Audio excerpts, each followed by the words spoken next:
Maurício, por que não realizar a coleta genética já quando se nasce? Olha aí, o que que tu Essa acha é uma disso? pergunta interessante. E Vamos, foi, a- vamos perguntar de novo. e foi, Maurício, por que não realizar a coleta genética já quando se nasce? parabéns pela pergunta. Foi a primeira pergunta que eu fiz para os peritos, né? Porque tu nasce, ao invés de tu fazer aquele o pezinho, né? Se tira as Aham. digitais, né? Você já faz ali a extração do DNA. Bom, os peritos me deram três justificativas. Primeiro, as impressões digitais ou plantar, elas são baratas, né? É papel, tinta e deu, né? Já a extração do perfil genético, hoje não é tão caro, mas também não é tão barato, Sim. né? E se você jogar pela população toda do Brasil, né? Segundo lugar, a informação genética, né? E a amostra biológica, porque assim, o perfil genético ele não pode conter os dados codificantes, aqueles 5%. A Uhum. gente tem que só buscar na parte que não diz nada a respeito da pessoa, né? Que é aquela parte do DNA lixo. Por quê? Para preservar direitos fundamentais. Então, Sim. se você pode resolver o problema sem afetar direitos fundamentais, por que você ir na parte que é mais sensível? Então, isso o princípio da proporcionalidade diz isso. Então, dá menor prejuízo, né, aos direitos na hora de restringir. Então, a extração do perfil, você imagina o banco, a população brasileira inteira no banco de dados. Aí você sabe que hoje, por exemplo, o mapeamento de DNA diz se você tem propensão a uma doença.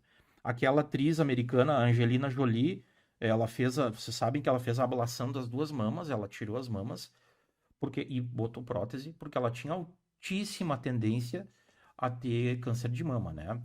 Então, você imagina esses dados nas mãos erradas. Sim. Imagina planos de saúde rejeitando determinado cliente, determinada pessoa, porque visualizam nele um prejuízo, no caso, Prejuízo né? financeiro.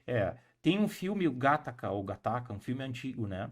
Mas muito bom, e que é uma sociedade futurista, e que tudo se baseia pelo DNA, né? Então existe ali uma parte da população de segunda classe e uma de primeira classe. A de primeira classe é um DNA selecionado, melhor DNA.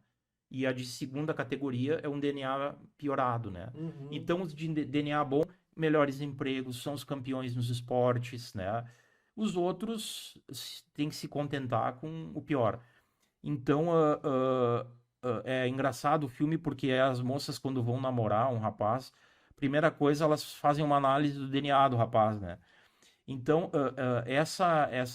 digamos assim, você ter o banco de toda a população, pode se criar uma certa escalada ruim nesse Sim. aspecto, né? Perfeito. De classificação das pessoas, porque o DNA, ele é um patrimônio muito sensível, né? Então, essa é a segunda justificativa.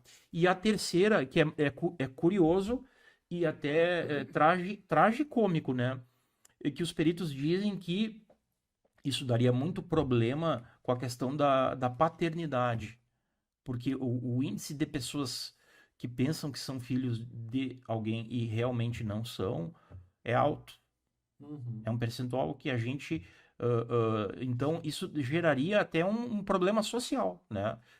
O que é uma coisa engraçada e estranha ao mesmo tempo, né? Mas então, por esses motivos todos, o custo-benefício não compensa, né, doutor Sim. Fernando? Porque você tem que focar no público-alvo que Tem interessa, que né? reduzir o máximo e ir buscar É, nesses não criminosos que estão adianta presos. você gastar dinheiro e botar toda uma população de bem quando é os reincidentes que nos interessam, né? É essa a resposta. Muito bem explicado pelo Dr. Salteira a pergunta de Maurício Andrada, né?